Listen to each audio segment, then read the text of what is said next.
नमस्कार दोस्तों, मैं आज आपको अमरकंटक के माई के मंडप लेकर आया हूँ। एक ऐसा स्थान जहाँ नर्मदा और सोनभद्र का विवाह होने वाला था, पर ऐसा क्या हुआ कि विवाह टूट गया और नर्मदा आजीवन कुंवारी रहने की प्रण ली और उल्टी दिशा की ओर बढ़ने लगी। तो दोस्तों, इस वीडियो में बहुत कुछ आपको जानने को मिलेगा। वीडियो को लास्ट तक बने रहिएगा और चैनल पर नए हैं तो चैनल को सब्सक्राइब जरूर करिएगा।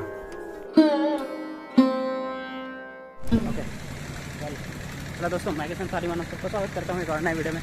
दोस्तों अभी अपन लोग पहुँचे हैं माई के मंडप में, जहाँ पे नर्मदा माई जी का शादी होने वाला था और यहीं पे मंडप जो है वो गढ़ा गया था। तो इधर पे एक मंदिर सा बना हुआ है, आप देख सकते हैं। उधर पे मड़वेश्वर महादेव जी का है एक ठो, है ना, वो जगह है।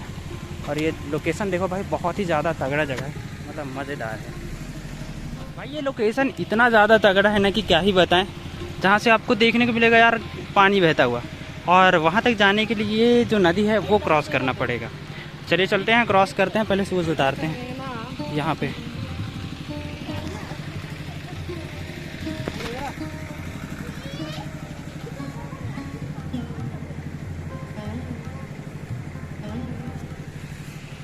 ये रहा।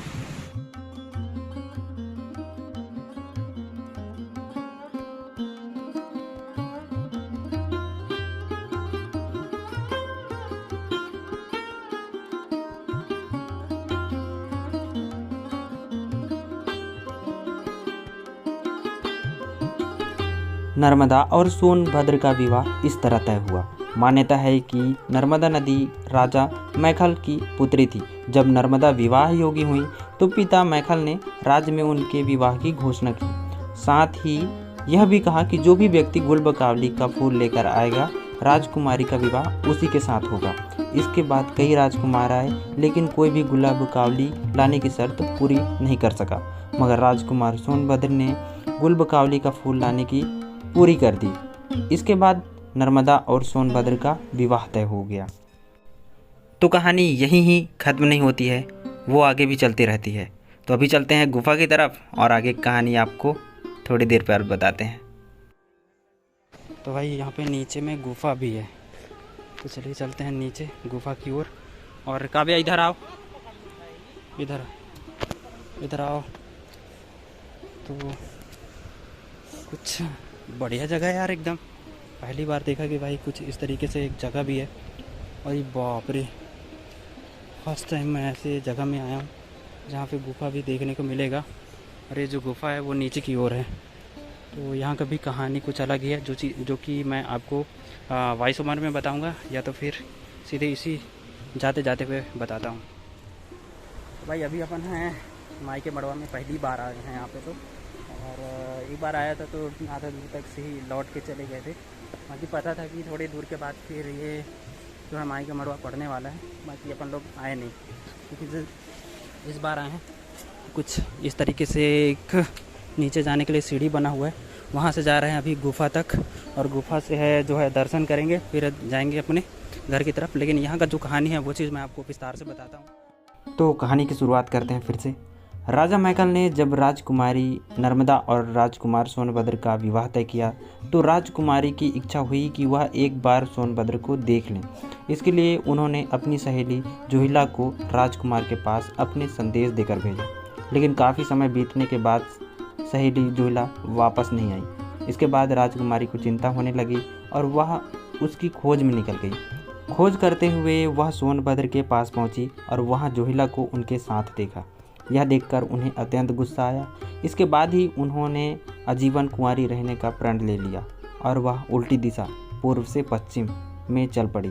कहा जाता है कि तभी से नर्मदा नदी अरब सागर में जाकर मिल गई, जबकि देश की अन्य सभी नदियाँ बंगाल की खाड़ी में जाकर मिलती है।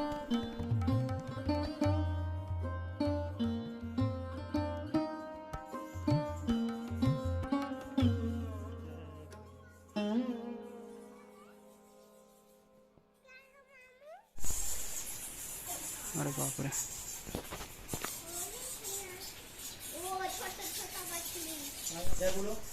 ये गुफा कैसे बना होगा इसके बारे में कुछ पता है बाबा?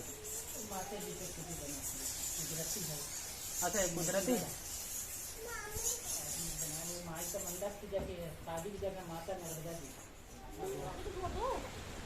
मज़ेदार तो जगह है भाई, एकदम मस्त ठंडा ठंडा सा जगह लग रहा है। और ये वहाँ मज़ा आया। ये बाबा जी हैं, ये बताए हम लोग को कि ये जो पीला पीला जो निशान है ये है हल्दी का, है ना। और वहाँ पे है सिंहासन और अंदर पे माई का गुफा। भाई कुछ ऐसे हुआ था। और तो भाई मैं सही से कहानी आपको नहीं बता पाया था। यहाँ पे होने वाला था नर्मदा जी और जो है सोनभद्र जी का शादी होने वाला था, तो यहाँ पे रुके थे। तो ये जगह है, और ये जो जगह आप देख रहे हैं ना, यहाँ पे है माता रानी जी का गुफा, और वहाँ पे है आसन, और यहाँ पे जो पीला पीला जो निशान दिखाई दे रहा है ना, ये है हल्दी का निशान। और वो भाई एकदम नेचुरली, मतलब इस तरीके से आप देख सकते हैं। और बहुत ही ज़बरदस्त सा एकदम जगह है, जहाँ पे आपको पूरी तरीके से ठंडा ठंडा एकदम वातावरण आपको देखने को मिलेगा। साथ ही साथ पानी तो है ही, जिसकी वजह से बहुत ही ज़्यादा अच्छा लगता है, और कलकल करती आवाज़ आपको बहुत ज़्यादा अच्छा लगने वाला है। तो ये जगह भी ज़रूर आइएगा। और ये है, ये वो वाला पत्थर है जो झांपी रखते हैं बराती में, पहले चलता रहा बारात, झांपी नहीं, बांस का झांपी। हाँ हाँ हाँ, समझ गया समझ गया। वो वाला है। अच्छा अच्छा। यहाँ भात पकाने वाले ये वाला रहा यहाँ पर। अच्छा अच्छा, हाँ हाँ और ये है, हाँ ये खेत को बगल में है। हाँ। और ये सामने में है, वो उनका गाड़ी है। अच्छा अच्छा अच्छा, हाँ चलिए ठीक है। और फिर मंदिर के पीछे जो बाजा बजाते हैं वो हाँ। वाला पत्थर बन गए हैं। अभी भी पत्थर बना? हाँ, पत्थर बन गए। अच्छा अच्छा। अब ये आटा रखे थे रोटी बनाने के लिए। कौन सा? वो वाला बड़ा वाला। वो बड़ा वाला पत्थर। इसको कितना लेके उतना भगा। अच्छा अच्छा अच्छा, हाँ चलिए ठीक है, घूम लेते हैं। और फिर पीछे गुफा है। हाँ